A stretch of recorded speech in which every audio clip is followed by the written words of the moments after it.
Assalamualaikum warahmatullahi wabarakatuh. Aku Novia Eka Putri dengan NPM 224-125 Manajemen 22A akan menjelaskan materi 9 pada mata kuliah Manajemen Keuangan, yaitu berjudul Analisis Struktur Modal. Pengertian struktur modal. Struktur modal merupakan gabungan kata dari struktur dan modal. Istilah struktur sendiri diartikan sebagai pengaturan setiap bagian yang lebih rinci, sedangkan kata modal merupakan kumpulan uang pokok untuk menjalankan usaha. Oleh sebab itu, struktur modal memiliki arti pengaturan uang pokok dalam menjalankan usaha dari sumber-sumber yang berbeda untuk jangka panjang perusahaan. Dari penjelasan di atas, maka dapat kita simpulkan bahwa struktur modal atau kapital struktur berkaitan dengan kombinasi saham ekuitas, modal saham preferensi, surat utang, peminjaman jangka panjang, laba yang bertertahan, serta sumber dana jangka panjang lainnya yang berhasil dikumpulkan oleh perusahaan.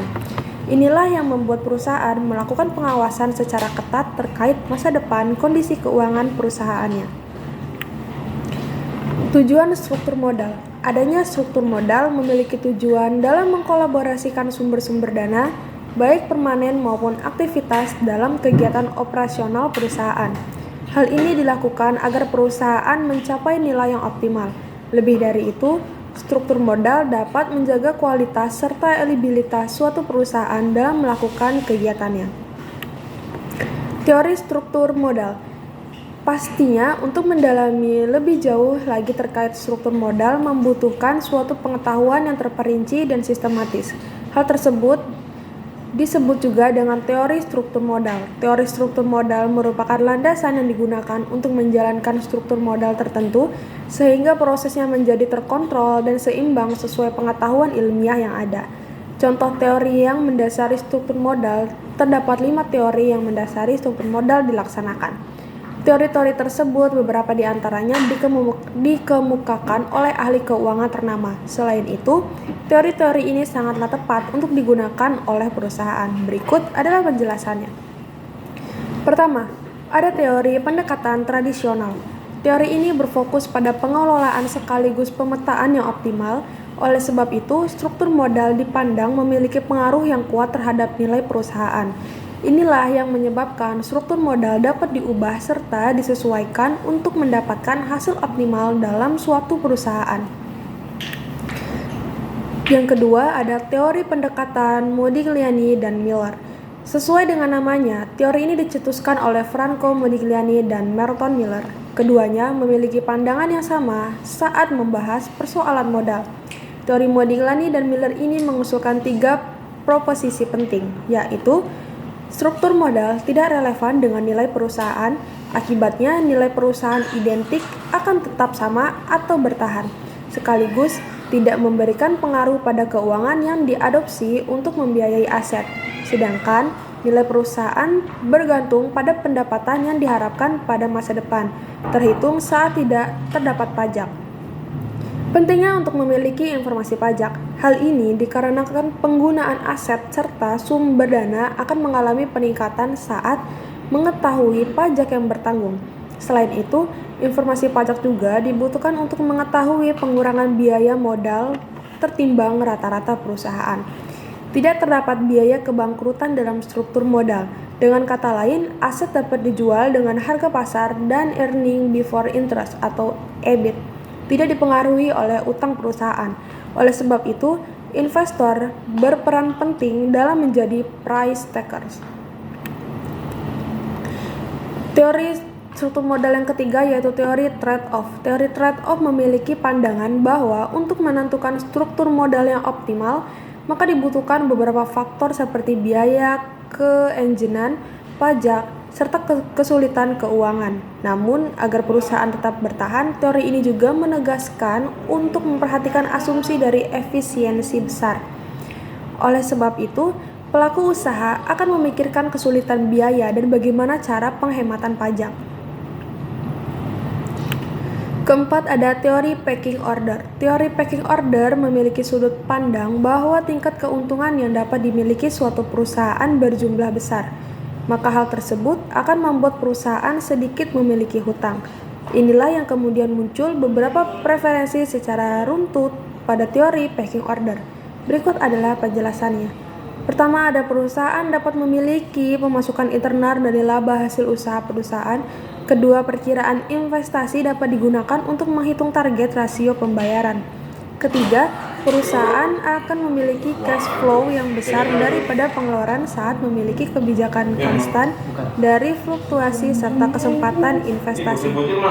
Keempat, jika terdapat kondisi eksternal, maka perusahaan akan mengeluarkan surat berharga yang paling aman terlebih dahulu. Yang kelima, ada teori asimetri informasi dan signaling. Teori struktur modal ini merupakan satu-satunya teori yang menyatakan bahwa anggota serta pihak dalam perusahaan tidak memiliki informasi sama terhadap terjadinya risiko. Ada dua pandangan yang disampaikan dalam teori ini. Berikut penjelasannya. Pertama, ada Myers dan Maslov mengatakan bahwa adanya perbedaan perolehan informasi antara manajer dan pihak luar, di mana manajer memiliki informasi lebih lengkap tentang perusahaan daripada pihak luar. Oleh sebab itu, poros utama dalam perusahaan adalah manajer. Yang kedua adalah signaling, merupakan pandangan yang menjelaskan bahwa pengembangan modal yang terjadi akibat hutang merupakan sinyal yang disampaikan manajer pada pasar.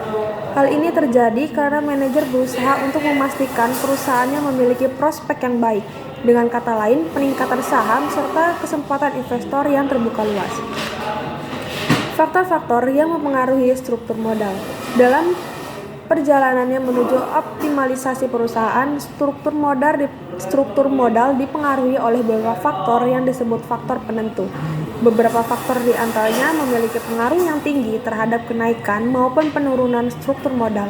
Berikut adalah penjelasannya. Yang pertama ada struktur aktiva atau tangibility.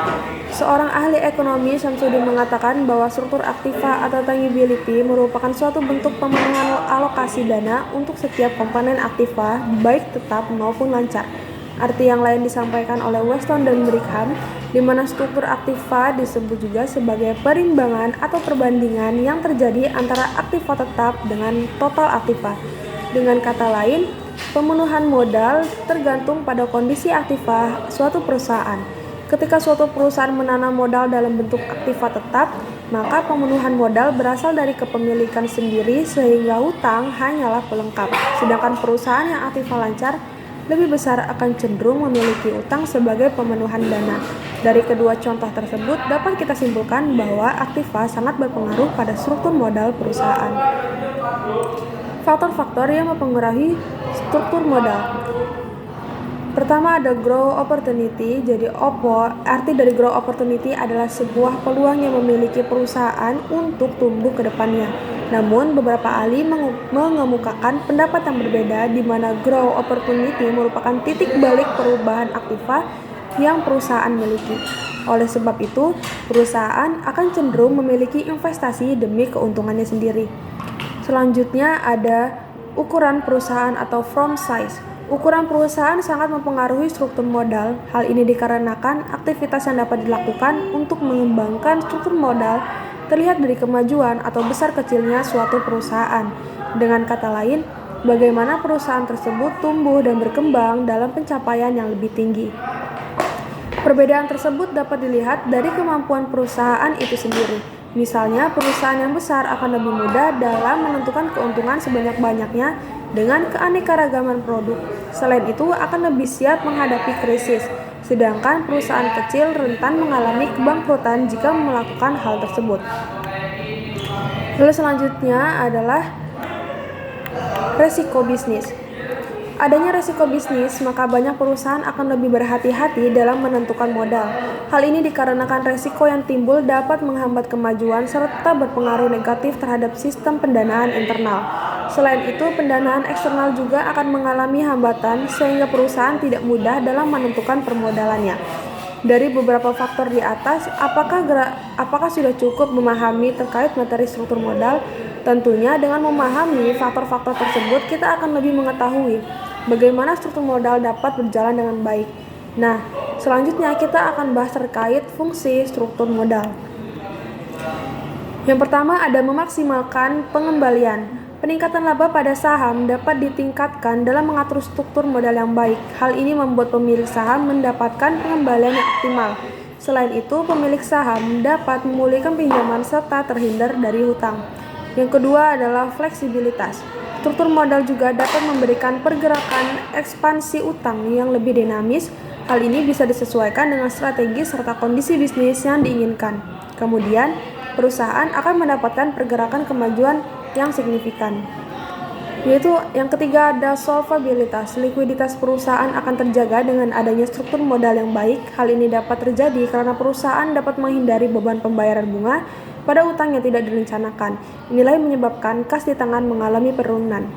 Yang keempat ada peningkatan nilai perusahaan. Para investor mencari perusahaan yang memiliki struktur modal baik. Dengan kata lain, investor lebih suka menanam uang mereka hanya pada perusahaan dengan tata permodalan yang terjaga. Jika perusahaan mampu menciptakan hal tersebut, maka pastinya saham dan sekuritas perusahaan akan meningkat. Kelima ada pengurangan risiko keuangan. Keseimbangan antara proporsi utang dan ekuitas dapat dilakukan dengan memiliki struktur modal yang baik. Oleh sebab itu, perusahaan akan terhindar dari kondisi keuangan krisis dan jauh dari kebangkrutan. Selain itu, perusahaan akan memiliki kondisi keuangan yang sehat.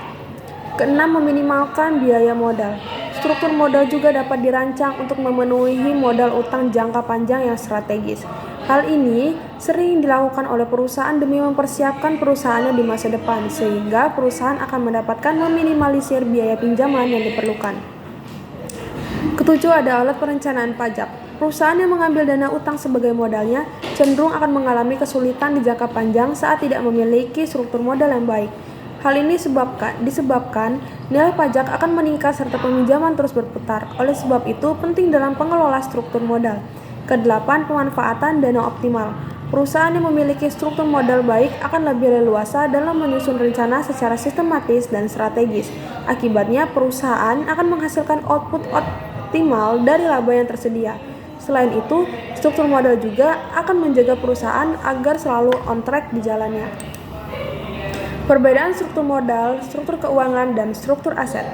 Ketiga istilah tersebut seringkali diartikan sebagai hal yang sama, namun apakah kalian tahu bahwa ketiganya memiliki arti yang berbeda? Ya, tiga istilah tersebut memiliki makna yang berbeda-beda meskipun sama-sama dalam bidang ekonomi. Seperti yang telah kita ketahui di atas bahwa struktur modal merupakan pertimbangan dari utang dan ekuitas modal yang dimiliki perusahaan.